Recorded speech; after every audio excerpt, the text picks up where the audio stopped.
안녕하십니까. 신재원 한의원 원장 심재원입니다.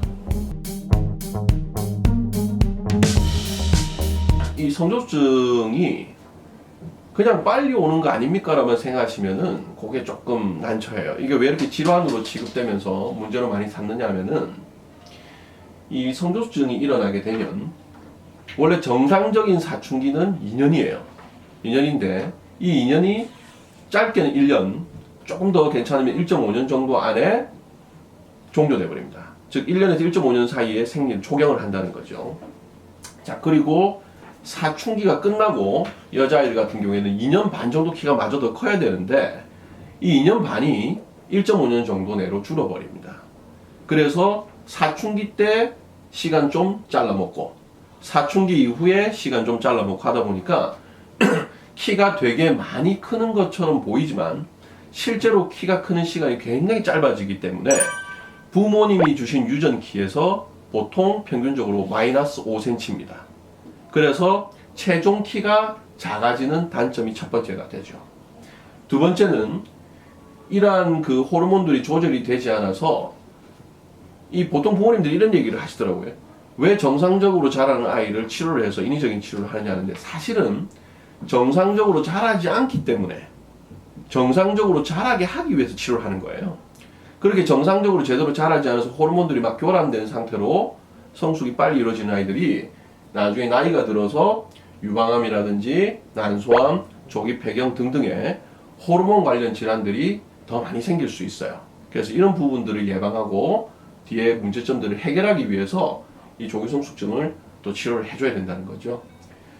그리고 그 심리적인 영향으로 아이들이 너무 어린데 사춘기가 오게 되면 그 우리 어른들도 많이 경험해 보셨겠지만 사춘기를 겪는 동안에는 우리가 감정적으로나 또 우리가 뭐 여러 가지 생각들이 굉장히 복잡하다죠. 흔히 말하는 질풍노도의 시기라고 하잖아요.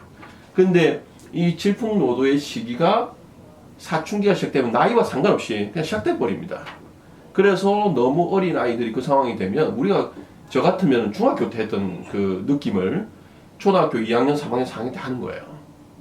그러다 보니까 애들이 성적으로 수치심도 느끼고 내가 다른 아이들하고 다르니까 또래 집단하고 막 이 자기와 그 괴리감을 굉장히 많이 느낍니다. 그러면서 이제 스트레스도 많이 받고 정서적으로 영향을 굉장히 많이 받는 이 두 번째 문제가 생기게 돼요.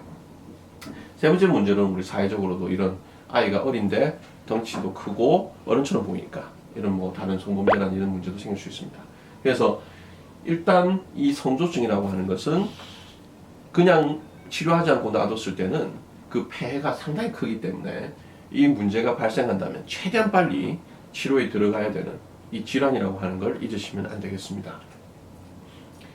그리고 이 성호르몬을 자극하는 음식들이 있어요. 조금 조절해 주셔야 돼요. 모든 사람들이 다 이 음식을 먹는다고 해서 성호르몬이 상승하지는 않습니다.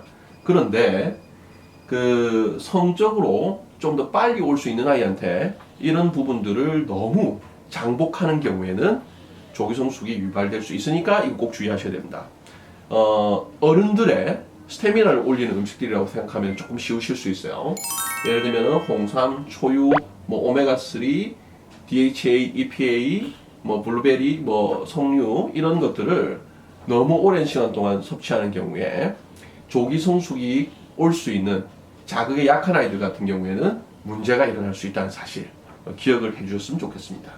이 성조증이 의심이 되시면은 우리가 이제 예방을 한다고 많이 노력을 하지만 실제로 예방만으로는 이걸 해결할 수가 없어요. 그래서 성조증이 발생했다, 가슴골이 잡힌다, 고환이 커진다라고 하면은 이게 가성이든 또 진짜 성조증이든 반드시 최대한 빨리 검사를 해서 확인하셔야 됩니다. 그래 맞춰서 대응을 하셔야 되는 거죠. 그래서 이 성조증은 빠른 대처가 곧 나은 결과를 의미한다는 사실을 꼭 기억하셨으면 좋겠습니다.